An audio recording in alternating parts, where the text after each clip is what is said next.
Well, welcome everybody to the first event of Farm Bureau Extension, something we at California Farm Bureau have been looking forward to for a while to kind of keep you updated on issues, not only meeting with people of interest like Secretary Ross today, but also to continuing education credits and just kind of how we keep California as the #1 agricultural producer in the country and you know, top 7 in the world really. So excited that you all are here with us. We'll begin shortly with Secretary Ross. Just want to remind you, if you have any questions, please post them in the chat, and then at the end we will go through some questions. But right now, let me introduce Secretary Karen Ross, who was appointed Secretary of CDFA back in January 9th of 2019 by Governor Gavin Newsom. She was reappointed Secretary, obviously having been appointed by former Governor Jerry Brown. But Governor Newsom cited her unmatched leadership experience in agricultural issues nationally, internationally, and here in California, in areas including environmental stewardship, climate change, and trade. Before joining CDFA, Secretary Ross was Chief of Staff for U.S. Agriculture Secretary Tom Vilsack, which she accepted in 2009.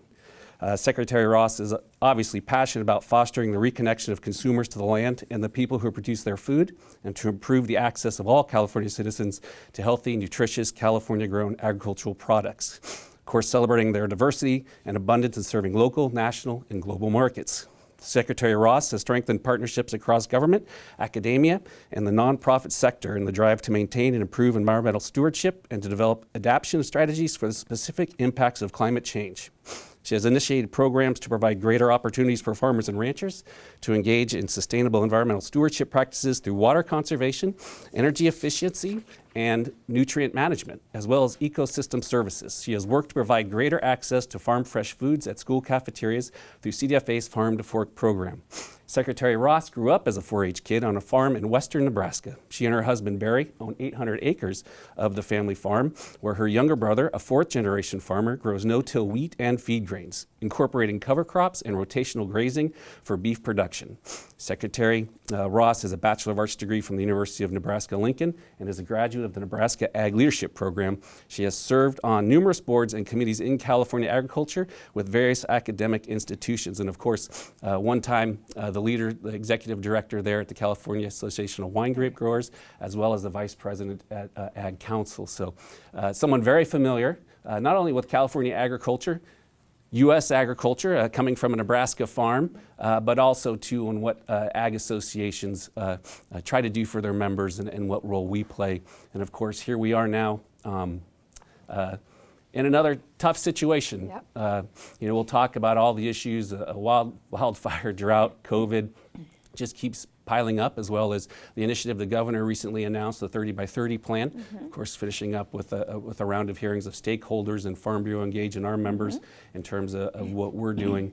But you really are in a unique situation right now with this drought, and it's only tragically only 4 or 5 years since, you know, we came out of the 2012-2016 drought, right. Having served there with Jerry Brown, and you know, maybe just kind of jumping right into it.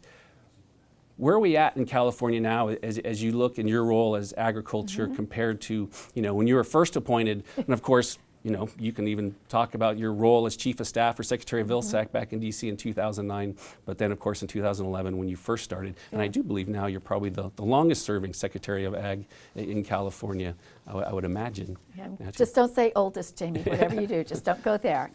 Yeah, well, one of the most remarkable differences was when I moved back to the state, we were coming off the horrendous recession, and ag during that recession was one of the brightest spots in the economy here in the state as well as nationally. So that was a really great situation, but coming to state government, it was all about how to cut budgets. I don't know if everybody remembers what the severity of that was.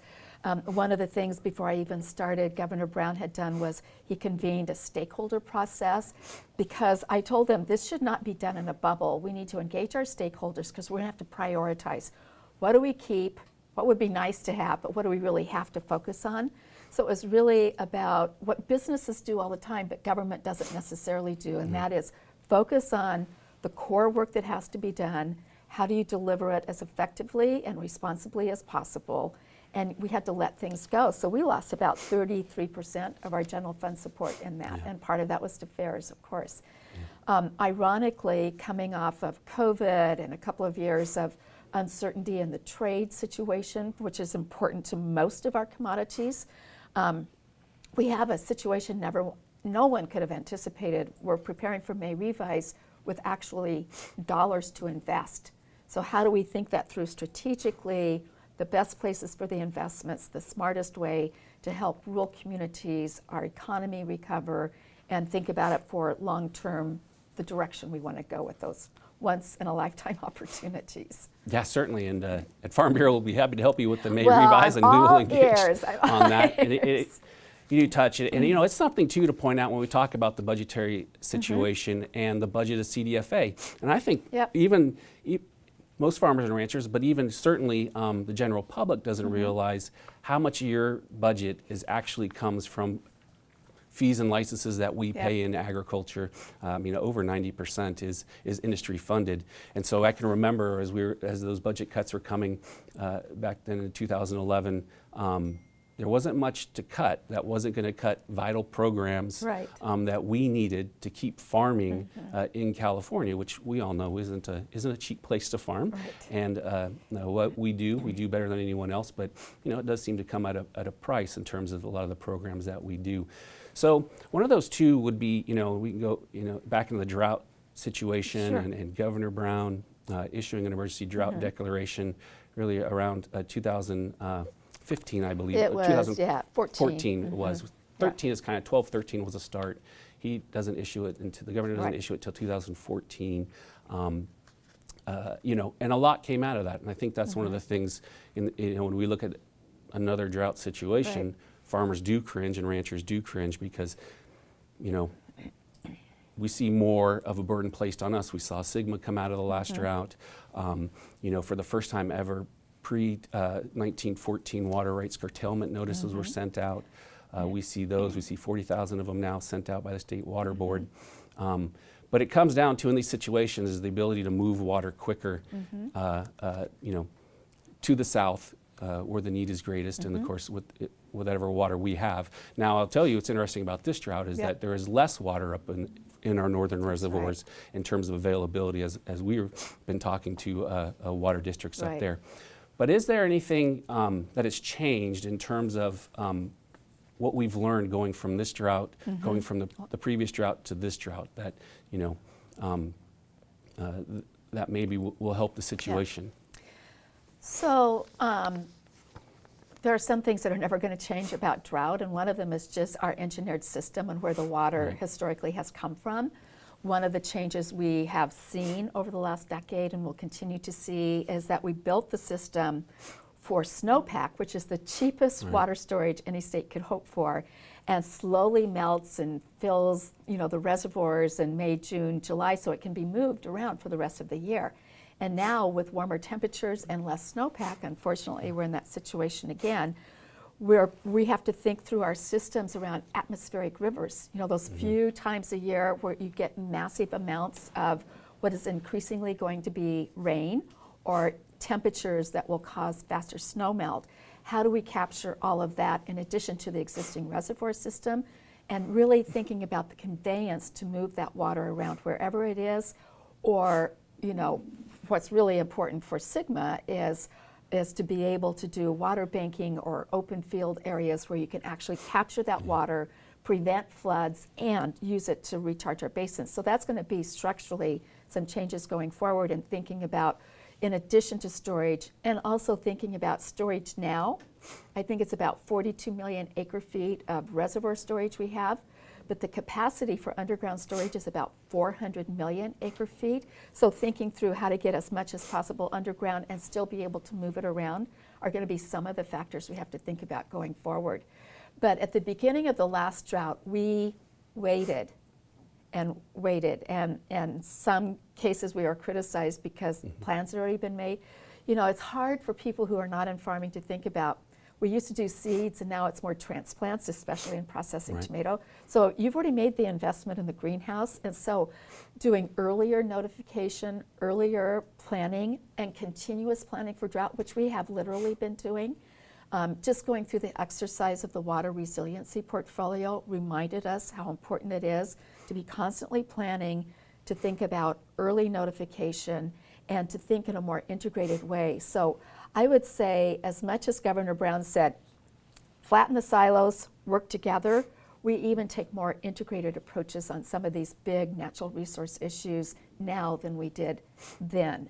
So the early notification on curtailments was one way of signaling this is an extraordinary year. We're managing the reservoirs for two things. One is to make sure that we're operating them in a way for public health and safety this year and next year. And of course, the temperature issues, which were another thank you from the last drought, the temperature issues for fish and flows, and trying to reoperate to take those two things into consideration and still move water as quickly as we can.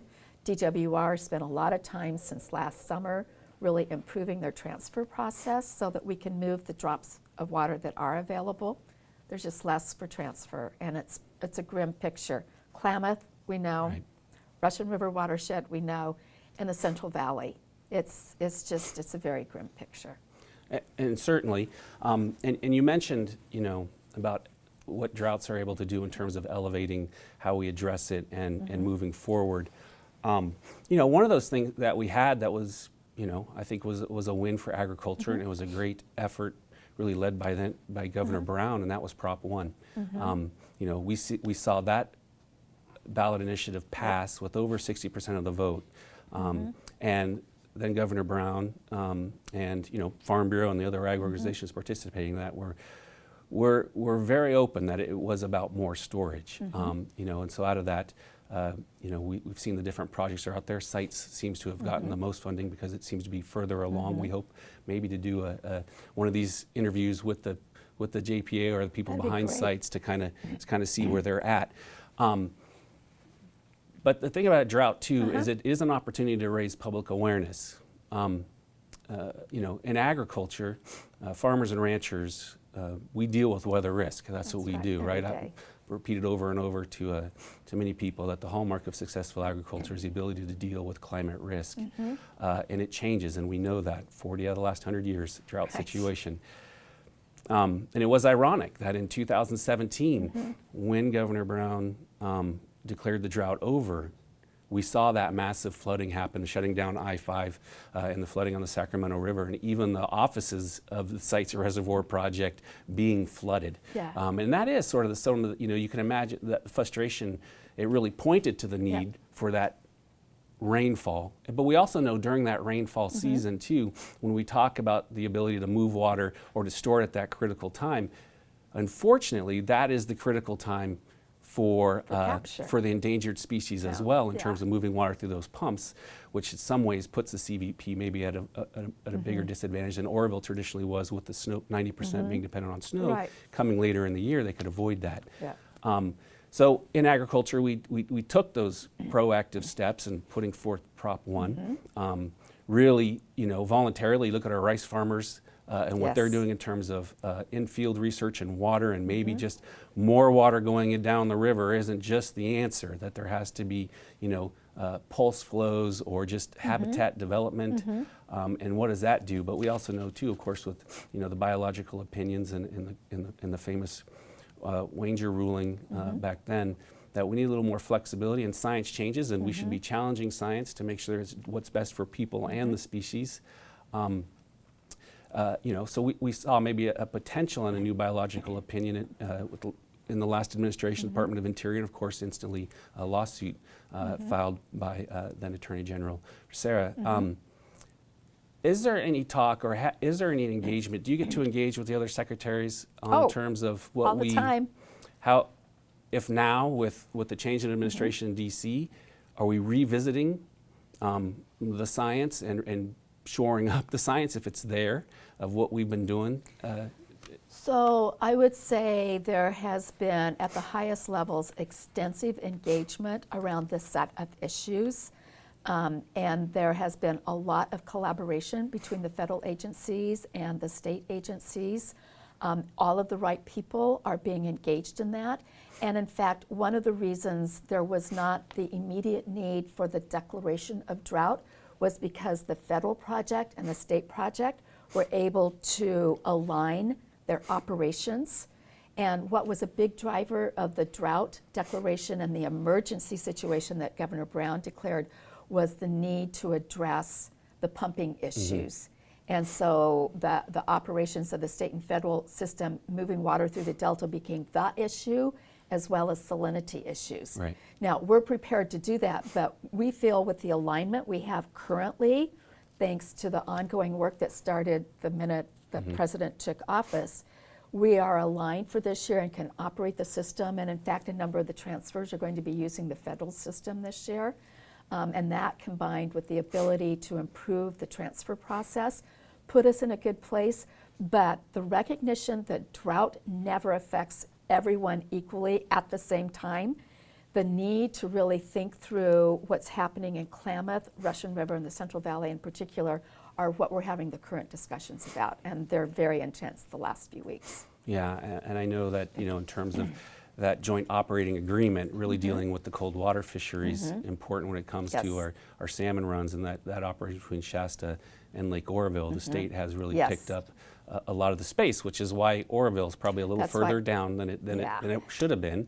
But it goes back, and I know that their State Water Board will be hearing, this Wednesday, an operation plan for Shasta in terms of releasing water from the top of the dam and not the bottom, in order to preserve that cold water for those fisheries. Right. So it just is a complex deal in terms of how we move water around the state. Again, we look at the other efforts we took. When Governor Newsom was coming in, then elected the State Water Board, and the voluntary agreements, which we really had a lot of concern over in agriculture, and really came to push back, even meeting at the Capitol for a day there. I remember a few rallies, if I remember, when we could do those kinds of things. Yeah.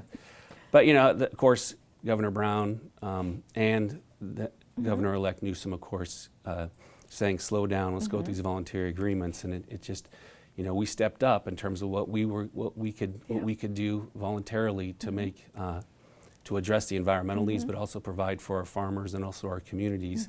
And the imperative of getting those biological opinions redone or revisiting that issue is what holds up, the voluntary agreements, until we all know that, we can predict what we get at the end. Vitally important. Another too, and it's always and again about water, and we see the implementation now, and we talked earlier in terms of groundwater recharge. Of course, SGMA's on everyone's mind.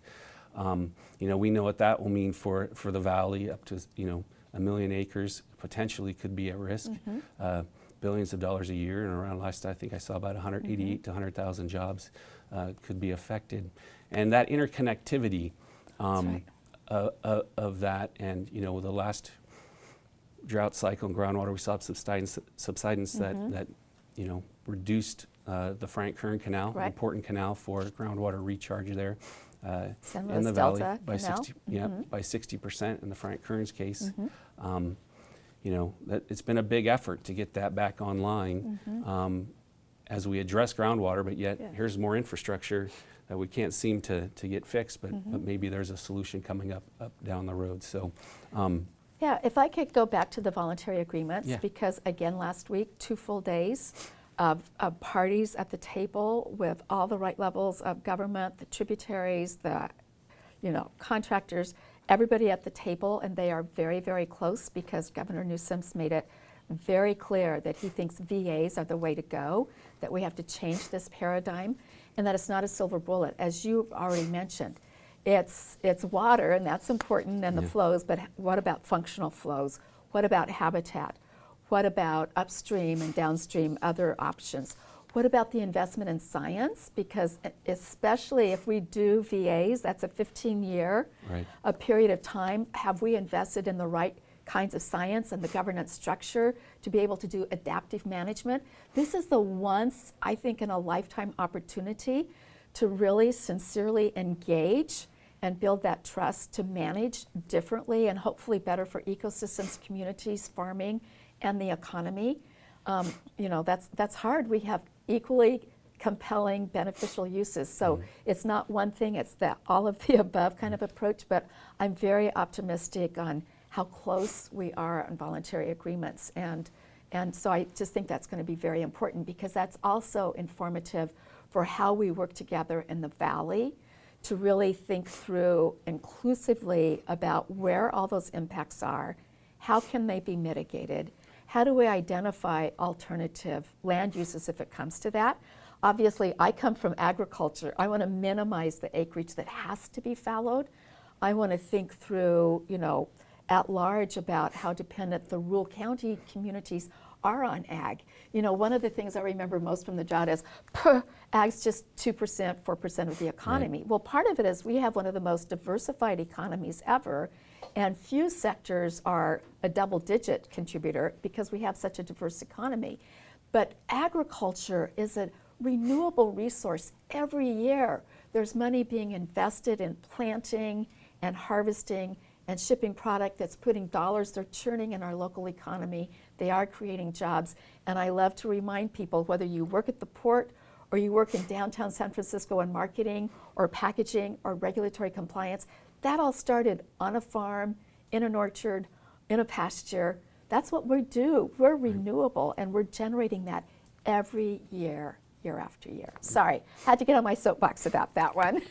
No, sir, and just overall, and that's what we alluded to earlier in this drought, it does seem like a fulcrum moment for California. Mm-hmm. That being so short from the last one, have we truly forgotten, what it means to minimize drought, or will that be shown in this drought? And we'll see in the next few weeks and months in terms of some of the decisions that will have to be made. And can we unleash that public awareness that, the science has changed, and science does change. And it is constantly challenged, and that's relying on the same science for 20, 30 years can really be detrimental. And are we continuing to look at that? And like I said, dealing with climate risk, something farmers have done, dealing with drought, like 40 out of the last 100 years. We've been in a drought situation. We know there's another one coming forward. And I know you see it firsthand, because thank you for how much you do travel around California when we could. And now you travel around. I'm looking forward to getting back out there. And you travel around on Zoom now. And that it's not the same, though, is it? It can often bring greater access for people on Zoom than having to be there in person. So you've heard that in the voice and some of the concerns, amongst our members in agriculture in general. Maybe really quick, because sticking on the drought, the last thing, and last week was really tough news for our farmers up in the Klamath area, both Oregon and California. Last year, Farm Bureau went up there, and Oregon Farm Bureau, and got the allocations reinstated. So it was a win for agriculture in terms of those farmers up there being able to finish their season. But yet, disappointing that now it looks like they've been allocated 30,000 acre feet when we know that they need around 400,000 to 500,000 acre feet. And on the federal side, is there any discussion on what we can do for our friends up there? Yeah, first of all, I don't want to lose sight of the fact I didn't answer your question about the importance of conveyance, because conveyance takes on an even more important thought about when we talk about infrastructure, the ability to move it. So I do hope that people will continue to advocate for, we have existing infrastructure, let's repair it and make sure we're optimizing every square foot of infrastructure that we have. So I just wanted to put that in. When it comes to Klamath, I wish there were some easy answers. The one thing that, and I'm going to be meeting with my colleague from Oregon, Alexis Taylor, who's a former Deputy Undersecretary for Farm Services and Trade at USDA, and has been in Oregon now for about 5 or 6 years. Time goes by fast when you're my age, Jamie. I just have to say it seems like yesterday. To talk about this, it's wonderful that USDA found $10 million they could release immediately. It's coming under what historically has been used for hurricanes and wildfires, but drought was mentioned.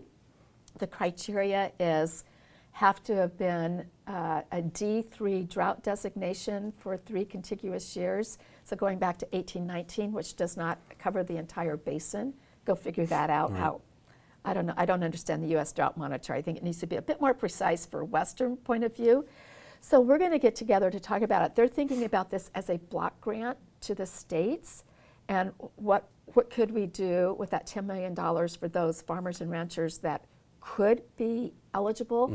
I don't know what that looks like, but that was something they could do immediately, and I appreciate that they want to do that. So we definitely want to be visiting with you and your members about if that comes to fruition, what we can do there and what else needs to be looked at as we approach the May revise of the budget as well. Yeah, and thank you. And again, you know, the issues don't slow They down, don't but get again, easier. no. But farmer-led solutions, right? Yes. And so we have, you know, we appreciate, and heard the governor use that phrase quite a bit, and of course, we appreciate that, you know, we have volunteered to do Yes. that in terms of farmer-led solutions in the meetings that we've had with the governor. You know, one of the things that came out of the last year's drought that we're seeing the effects on is 102 million dead trees in our forests, Yes. and what that has led to in terms of wildfires. And the wildfires, you know, here, but just being, you know, more intense now with these Right. dead trees out there, and having to move forward quicker with either removing them. You know, a lot of it comes to how do we add economic value back to our forests and re-engage with private industry. You know, and in the many press conferences, and the governor has, you know, has referred to climate change and these becoming more frequent. And again, you know, that risk can only be mitigated, and that's either successful harvesting of Right. those trees, removing those trees, or, you know, we can't make it rain, but in the drought situation, creating that additional storage. He did sign, as one of the things coming out of the forest fires, was a 30 by 30 plan, the executive order, and maybe just kind of refresh everyone there, because now we see the Biden administration is engaging Yeah. at that level as well, just kind of what the governor envisions for the 30 by 30 plan. Yeah, so it's really focused on our natural working landscape, and you know, a number of environmental organizations have come to that realization that 50% of the land mass is in the hands of farmers and ranchers and landowners. So it makes sense to partner with them to look for solutions that work for farming, but also create environmental benefit. Oftentimes, it is species protection done on a voluntary basis, which helps everyone, help the species recover. And with the loss of biodiversity, there's a lot more attention being paid on this internationally. There will be a huge international biodiversity conference later this year. And so the governor really wanted to look at how do we think about our natural working lands as a solution to climate, as a solution in partnership with farmers and ranchers and private landowners to really help the health of species, whether it's our pollinators that are so important Right. for 1 in every 3 bites is responsible for some bee or butterfly or bird to do that pollination. And so it's about how do we conserve land and coastal waters in a way that we can protect the species we have or help to restore them, and do it in partnership with landowners. And so one important landowner we both know on forestry is our friends at the U.S. Forest Service. Right. And thankfully, last year, they finally executed a stewardship partnership. So they both make a commitment for a minimum of 500,000 acres each. That will be about restoring the health of forests. But we know, you've said the numbers, that's a down payment, but how do we expand those types of opportunities? And so that's a lot of the work that needs to be done now. But you're exactly right.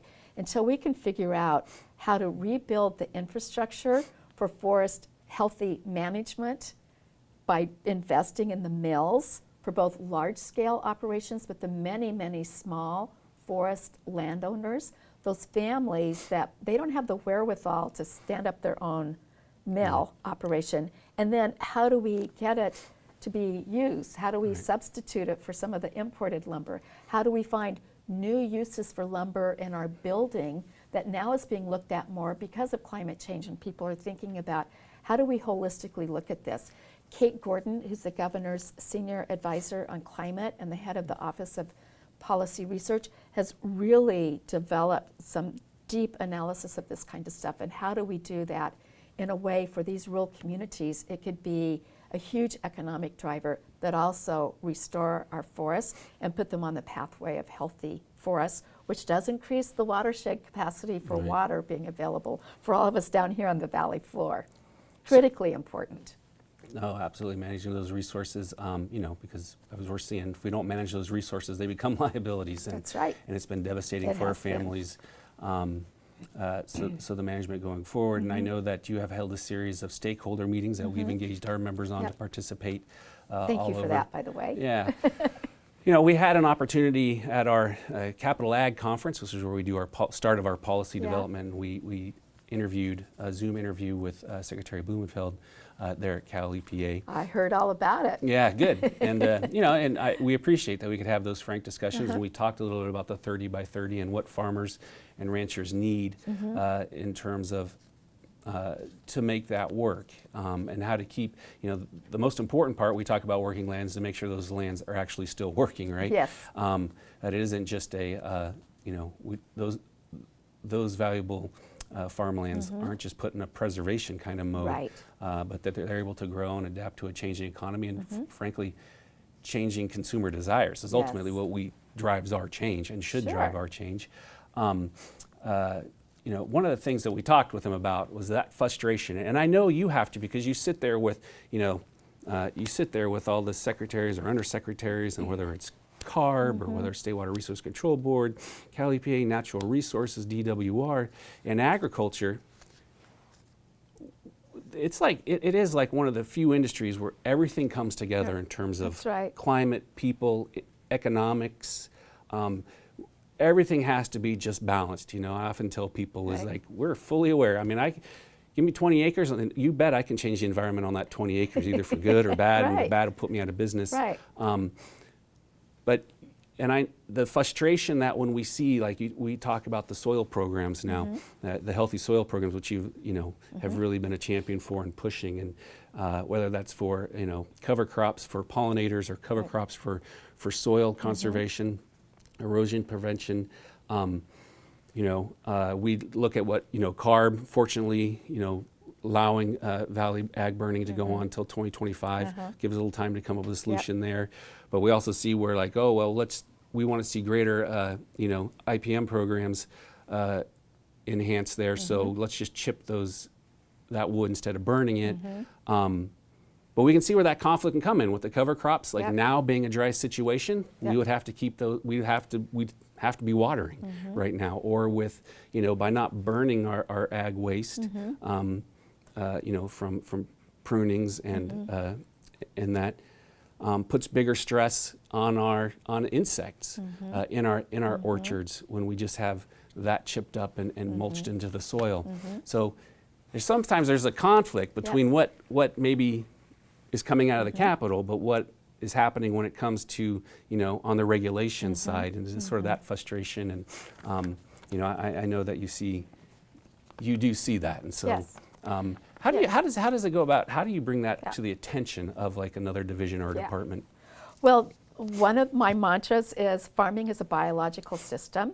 So, a farmer is working in this system where they're making trade-offs every day, and one thing's connected to the next, And so just issuing mandates does not work when you're farming in a biological system. Right. So it's about incentives for voluntary practices. It's about demonstration projects and funding those to collect data to show the research of what works and what doesn't. And more importantly, what's the economic benefit or the economic cost? Because without incentives, it's going to be harder for farmers to take the risk of doing that kind of stuff. And it's about technical assistance. And the one area that we need to continue to improve our track record on is on research, because I don't talk to any Central Valley farmer who feels really warm and fuzzy about cover crop projects that were done in Iowa. Right. Their water picture is very different. So how do we really focus on when does it make sense for us to do the cover crops? In the wintertime, when hopefully we are getting rain, and then we get the benefit of that, so we start to build up that water holding capacity to give us the resilience through the rest of the year. My brother farms for us in western Nebraska, which is much more like this as far as lack of rainfall, and it takes time to build that up. That's the other thing, is it's a biological system. If you change it now, don't exactly expect immediate results next year. Give us time, and that's the hardest thing to have people understand. Time, biology, trade-offs, and patience. Right. No, and I think that's one of the things too in agriculture is, there can't be a one-size-fits-all. That's right. And when we see some of these plans and ideas and the 30 by 30 plans and the healthy soil programs and everything that's involved with that, for too long it's almost been mandates, like you mentioned, that have just hurt us. It needs to be a menu of what that we can pick and choose from, and what works and what doesn't.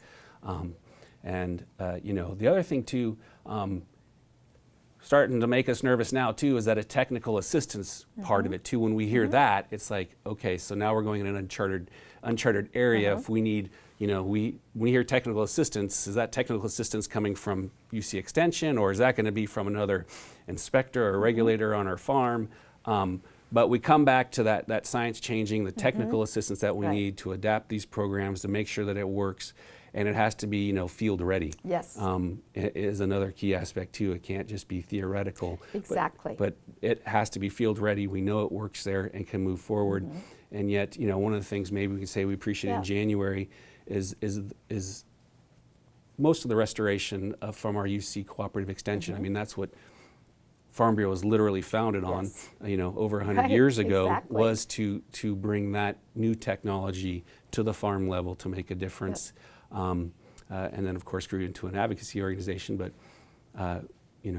that research is still important to us. We fight for, so we appreciate that funding and are working. Hopefully that will remain. And we need to do more of that. So thank you for your advocacy.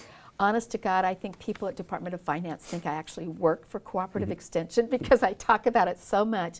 And it's more important now than ever because of these big, complex societal problems. But a lot of them are going to start with solutions from us. And so we need to continually invest, and it needs to be publicly funded to help build the integrity and the trust of the public in the research findings. And so doing those trials with farmers in the different regions where it's different here than it is up on the North Coast kinds of stuff. So that to me is an area of investment and advocacy. Few others do it at the priority that Farm Bureau does, and I just wanted you to know how grateful I am for that. Yeah. And we look forward to sharing it with you. We're in the middle of a survey now at Farm Bureau with our members in terms of what programs, conservation programs they are utilizing on the farm. And then, the second question is it a state program or is it a federally funded program? What's interesting, Secretary, is that a large part of it, larger than we thought would be, but we always knew it. It was self-funded. It was farmers just simply doing the right thing.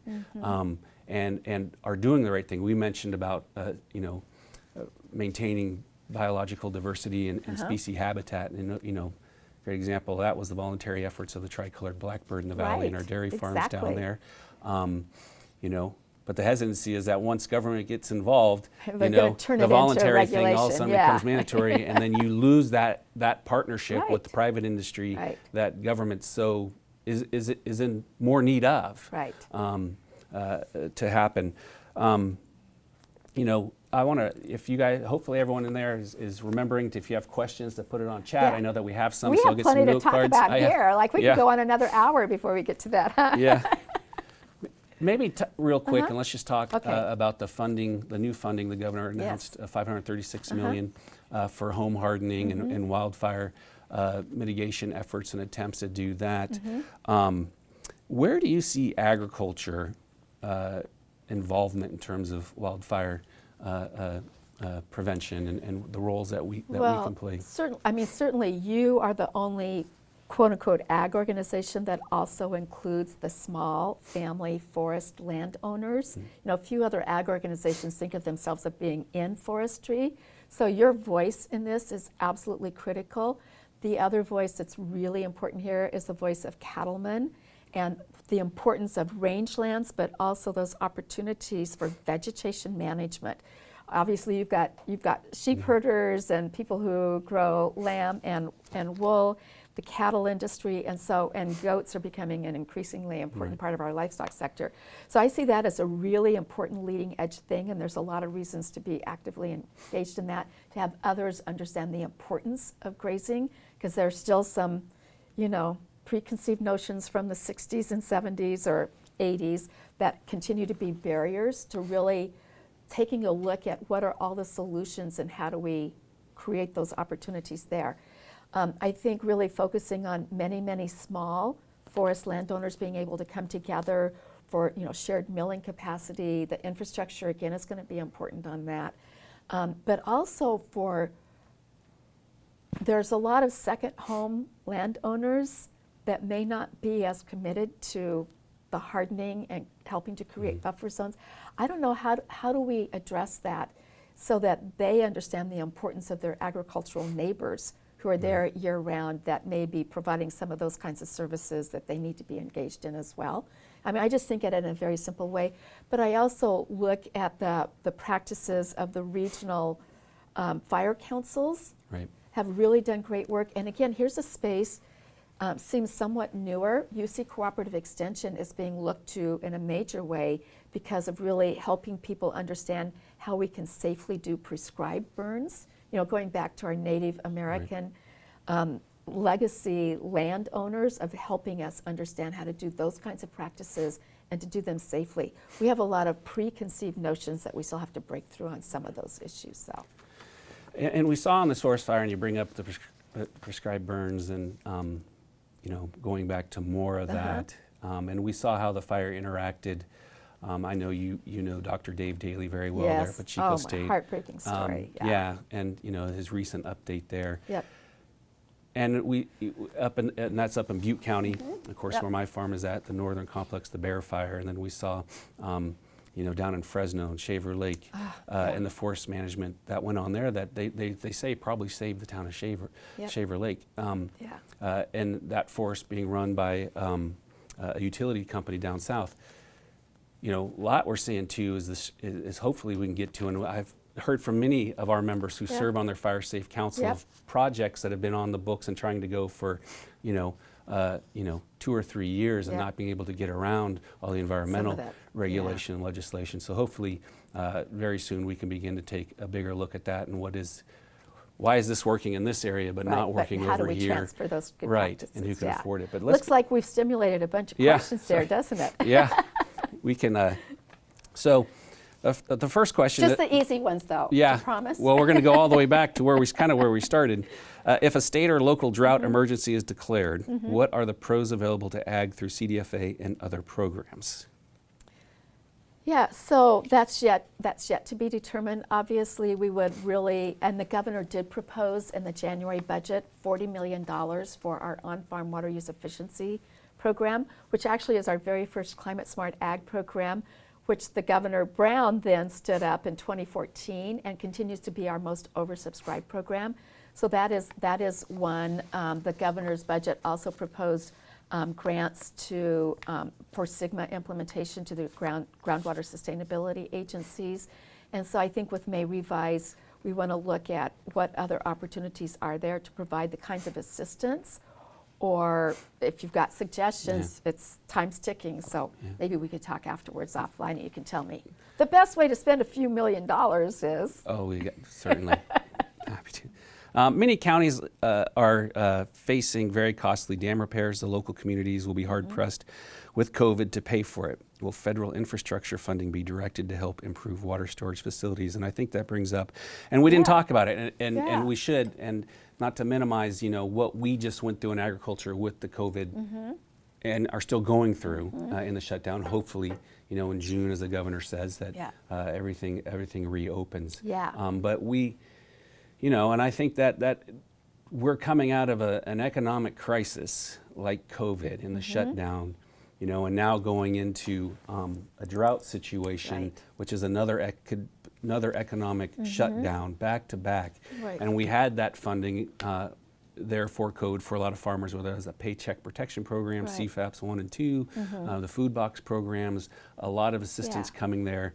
And so now, in terms of the costly dam repairs and the infrastructure bill being proposed up there, maybe will you engage in terms of the infrastructure bill, or certainly I'd love to. But as a state of California, we definitely will be engaged. The governor has made it very clear that as a state, we should leverage every federal dollar that we possibly can. That historically, California tends to leave a lot of money on the table, so to speak.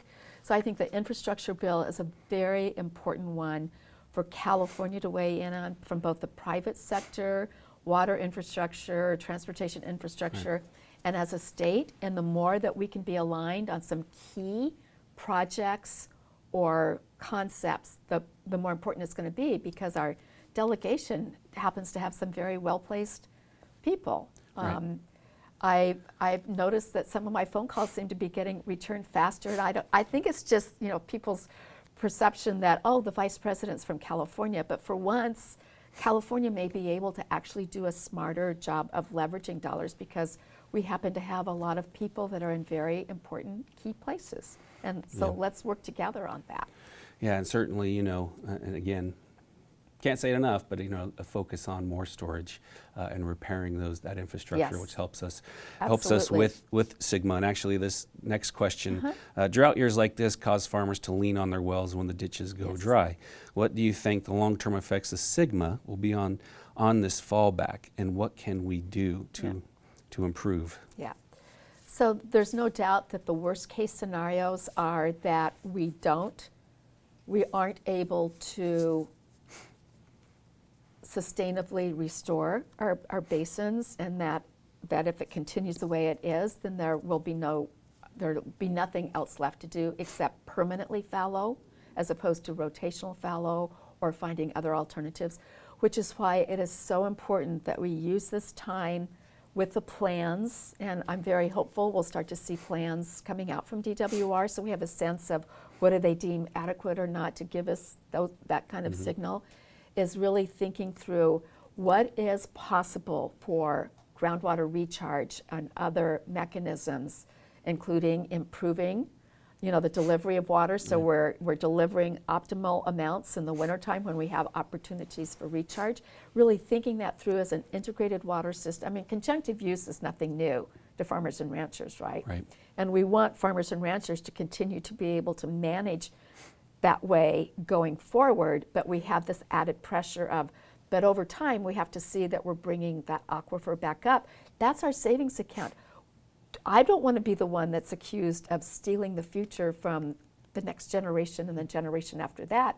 So let's all work together to make sure that we're able to recharge every opportunity that we have, including how we use our surface water at different times of the year. That's as intentional groundwater recharge. Yeah.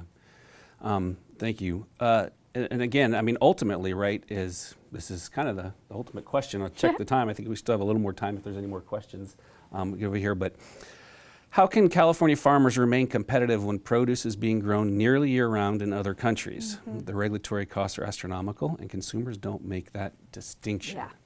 Yeah.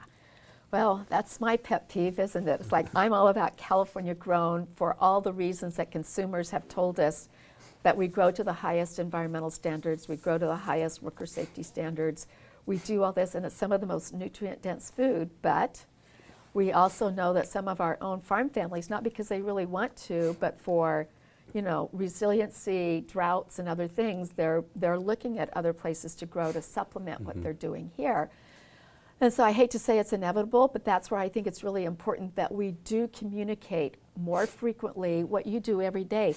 Look at the standards we're going to. Like you say your values are about environment, worker safety, community responsibility. That's what California farmers are doing, and let's create a partnership and reinvest in California and California agriculture so that we are the reliable, resilient force of providing those goods to you, whether it's fiber, food, renewable energy.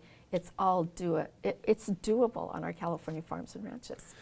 Yeah, and maybe it's important to point out here too, as we talk about the regulations we have and what we do and have to do for our employees and our families. There's been a lot of talk too about how we get that next generation of farmers and farmers of color at-risk farmers, and how we get them into the industry. And hopefully it's going to be an opportunity to share what the barriers actually are to coming into agriculture. That's right. And we know land is expensive in California. Access to capital can be very tricky, but it really is those hurdles, that technical knowledge of what the regulations are. When you go to hire an employee, it's less likely that you're going to hire those employees if your first action should be to hire a labor attorney, right? Attorney or a regulatory compliance specialist. And those, and I think we're going to be able to have those discussions more frankly, hopefully going forward, because I'm a first generation farmer. there's many of us out there now. It's been 26 years, 25 years since I started. So even in the 25, 26 years, a lot has changed. Yeah. I now consider myself an old farmer because I often tell myself, I don't know if I would have started if I knew all of what we had to do now, right? Same thing my grandfather used to say about the construction industry, which he was heavily involved in. But, you know, it isn't just, hey, we want more farmers, let's find them a field. There's a lot of other barriers. They have to be able to make a living. Right. And they want to make a living that provides for good middle class income and family lifestyle like their colleagues that went to college with them do, right? Right. Right. Exactly. We should all value farmers and farming. And this kind of is along those lines. And we saw in COVID, you know, something we should all be proud of in agriculture is that as we saw really the panic happening in COVID of you know, first it was paper towels and toilet paper, and that was not really fully explained. But then we saw it transition, you know, we saw eggs were a big one. We were fortunate that we were in the middle of, we were coming up on Easter, so we had the national Easter egg stockpile that we could relabel and get them out there, but we did see the shortages. Then we saw really the dairy and the livestock industry, a lot of confusion there where we had farmers dumping, you know, milk on the farms. We had a lot of ranchers, you know, prices plummeting, but yet we saw the lack of availability in a grocery store, stores telling, you know, customers, please buy just 1 gallon at a time while they're watching on the news. You know, I remember I was doing a live interview on ABC 7, and the opening story before I got on there to talk about the food shortage was the long lines, you know, at a major department stores and how they couldn't get the food. And then, but what we should be proud of is that we were on there and they were turning to us, and us in agriculture, and our members would call, like, we have to do something about this to calm that panic. Right. That there's food in our field, this is a distribution issue, we can get it back online, but there's food there. Think of your neighbors. And we really did, you know, agriculture should pat itself on the back, and some people in government should pat us on the back too, that we really calm those fears. We had never seen that kind of like that panic and that kind of that hoarding thing. And so it's causing us to relook at how our food is distributed. And one of the opportunities as we talk about new people are the small farms being able to get in the business in that livestock sector. You know, so this next question is, what is being done to allow diverse operations to harvest their own meat products, you know, culturally? And that's very timely because of all the attention that's been focused on that nationally. And so it's not about like, let's dismantle the meat processing sector. It's about how do we add to it for this regional resilience. And so that means how do we stand up new processors, more mobile units, if that makes sense, although they're still going to be dependent on the food safety inspectors that are licensed by USDA. So one important step is what Congress did to help actually expand and pay for more hours and more trained people for doing the inspections. We've had state legislation, and I think, and I hope I'm correct, 2 years ago, where the Cattlemen and Farm Bureau supported legislation to allow, you know, up to a limited number, but that's really been very helpful for so many of our ranchers where they've got an online platform and the consumers want to be able to source from somebody they know, and you can create that sense of connection online. And now there's more legislation this year being considered for other species. And so we're working to provide the technical expertise to help those kinds of bills flourish, and then take a look at how do we continue to add to this system without taking away from the existing small custom harvest or the cut and wrap. You know, what are the steps in this process that we need to rebuild some of that infrastructure, including the training. So this is an opportunity for community colleges on meat cutting, because you know, a lot of those folks are aging out, and we need to like show people what a great career opportunity could be in this particular sector. Yeah, certainly. I know we just have about 5 minutes left here, so I better be short-winded. That's going to be a challenge. Right. I don't know if there's any other questions. I just have probably a couple more. So again, going back to the Farmer Rancher-Led Solutions Report, CFA just published that. Can you share how these findings feed into the scoping plan and the biodiversity initiative? So I believe the comment period closes at the end of this month, so I hope people are taking a look at that and providing additional written comments to that. Clearly, the overarching message was don't let this lead to more mandates, and then a lot of really good suggestions. So we will take that.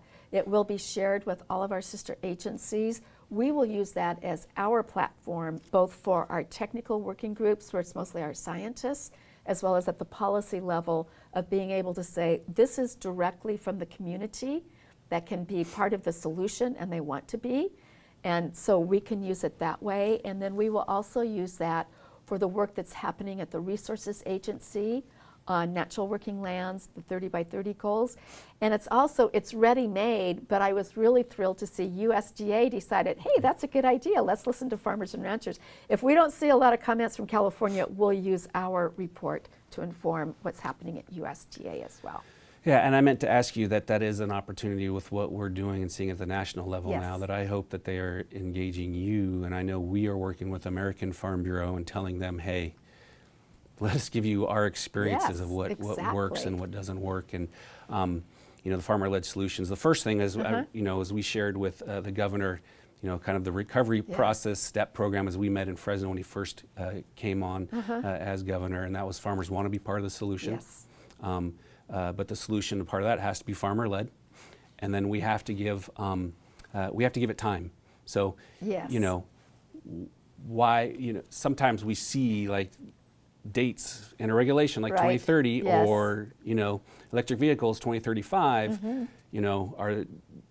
What is that time for, or why is that Right. date there? But we have to give this time to be implemented.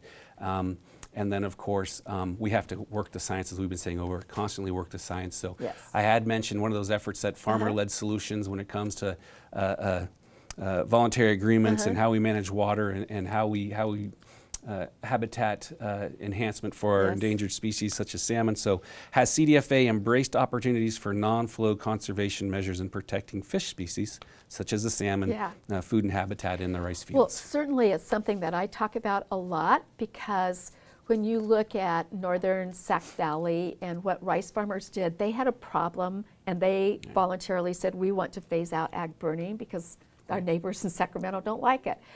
And so they figured it out. Like, they didn't know, what are we going to do with all this biomass? They couldn't burn it. With science and a lot of partnerships, they figured out flooding those fields, becoming man-made wetlands, and all of a sudden they became the hoteling space for 233 different bird species, because it's the Pacific Flyway. Well, those rice farmers have said, we want to do for fish what we did for birds, and people have seen what they did. So there's a lot of interest, and I think it's a more openness to looking at that, because new partnerships have been created. Different voices, in addition to ag, are advocating those same things. So it's an exciting time to be on the land and to show people the power of partnerships with farmers and ranchers to find solutions on the land. It's an exciting time. Scary, Right. and we have to remember it's the farmers taking the risk, and that's not fair. We need to share that responsibility. Yeah. Yeah, absolutely. And and that farmers are willing to do it voluntarily, and there's a lot of dynamics that happens when it turns into be an Right. expensive mandate or whatever. And we're even Right. seeing that with our finishing up with where you kind of started with the Yeah. California Association of Wine Grape Growers and where they're at now in terms of our wine grape growers and Yeah. their sustainability plans. And Yeah. we see the almond industry with their sustainability Yes. plans and the efforts there. So hopefully we continue to have that recognized, that farmers often take the lead Yep. and will take the lead on these environmental matters. That's right. And that we're better suited as partners Exactly right. with our regulatory agencies rather than clients, maybe. Yeah, much better perspective, don't you think, Jamie? Yeah. Well, thank you for your time. We're coming up on an hour. Thank you. We It can was so nice to be invited. Thank Yeah, you. no, thanks for kicking off Farm Bureau Extension for us. We look forward to interviewing more of your peers around there and bringing more of Great. kind of what the issues are and thoughts California Farm Bureau has. I do want to remind everybody that our next scheduled Farm Bureau Extension event will take place virtually on May 20th at 10 a.m. It will be a continuing education opportunity presented free for members and $35 if you're a non-member, and you can register today at cfbf.com, Pesticide 101. So if you want to register, cfbf.com/Pesticide 101. So thank you again, Right. Secretary Thank Ross, you. and thanks to all our members for watching today. Thank you.